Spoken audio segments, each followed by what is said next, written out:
एक तरफ गोरखपुर सिलीगुड़ी एक्सप्रेसवे की तैयारी चल रही है तो दूसरी ओर गोरखपुर से जुड़े एक और एक्सप्रेसवे को लेकर बड़ा अपडेट आया है। दरअसल पश्चिमी से लेकर पूर्वी यूपी की नेपाल सीमा तक 22 जिलों से होकर गुजरने वाले प्रस्तावित Shamli Gorakhpur greenfield economic corridor expressway की डिटेल प्रोजेक्ट रिपोर्ट यानी डीपीआर तैयार हो गई है। इस 750 किलोमीटर लंबे एक्सप्रेसवे की डीपीआर करीब 35,000 करोड़ रुपये की है। इसके निर्माण की जिम्मेदारी राष्ट्रीय राजमार्ग प्राधिकरण की रुड़की इकाई को मिली है। ये काम 3 चरणों में होगा। पहले चरण के तहत एक्सप्रेसवे से सभी संबंधित तहसीलों, गांवों और किसानों के खसरा नंबरों की सूची की गजट अधिसूचना आगामी 31 जनवरी तक जारी करने की तैयारी शुरू कर दी गई है। दिल्ली की एक निजी कंपनी ने इस परियोजना की डीपीआर तैयार की है, जबकि भूमि का ड्रोन सर्वेक्षण पहले ही पूरा किया जा चुका है। बता दें कि शामली गोरखपुर एक्सप्रेसवे गंगा एक्सप्रेसवे के साथ जुड़ेगा।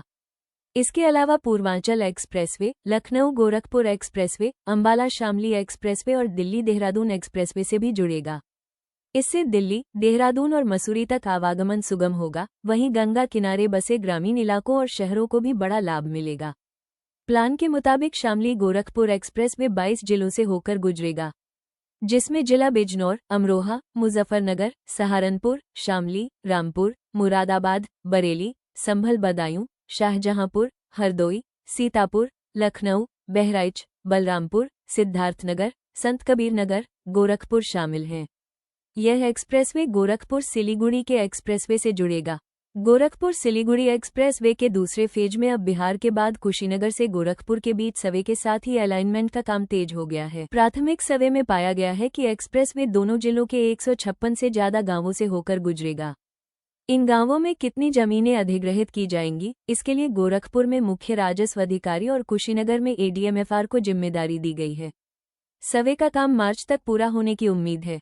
इसके बाद डिटेल प्रोजेक्ट रिपोर्ट तैयार की जाएगी। बता दें कि गोरखपुर सिलीगुड़ी एक्सप्रेसवे के लिए पहले जो सर्वे कराया गया था, उसमें देवरिया भी शामिल था। देवरिया के 23 गांव इसमें शामिल थे, लेकिन जमीन के विवाद और लंबा रूट होने के चलते इसे सीधे कुशीनगर के रास्ते ले जाने का निर्णय लिया गया। इस एक्सप्रेसवे में 86 किलोमीटर लंबाई गोरखपुर कुशीनगर में होगी। इस बदलाव से न केवल मार्ग सीधा और सुगम हुआ है, बल्कि समय की भी बचत होगी। गोरखपुर कुशीनगर के 156 गांवों से होकर गुजरेगा। 10 महीने पहले तक हुए सर्वे में देवरिया भी इसमें शामिल था। अब फिर से एक्सप्रेसवे का अलाइनमेंट तय किया गया है। इस दौरान ये तय किया गया है कि गोरखपुर मंडल के किन किन गांवों से होते हुए एक्सप्रेसवे गुजरेगा। बिहार में ये प्रक्रिया पहले ही पूरी हो चुकी है। गोरखपुर में 15 से ज्यादा राजस्व गांवों एवं कुशीनगर के हाटा, कस्या एवं तमकुहीराज तहसील के 141 गांवों से होते हुए एक्सप्रेसवे गुजरेगी।